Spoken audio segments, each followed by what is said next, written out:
तो नमस्ते प्रणाम, हम किरण शर्मा। हम मंजू शर्मा अपना चैनल पर स्वागत करै छी। नमस्ते प्रणाम सब दीदी भाई जी के प्रणाम, जते दाई माय दीदी भाई जी सब गोटन के प्रणाम करै छी। और हम दोनों देवरानी जेठानी बहुत प्यारा सा बेटी विवाह गीत बनाओ खूब मार खाई छी हम सब।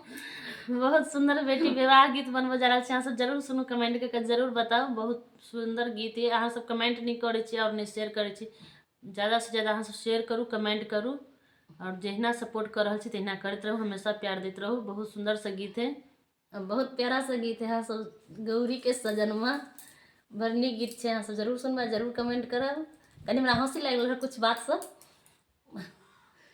गर्दन में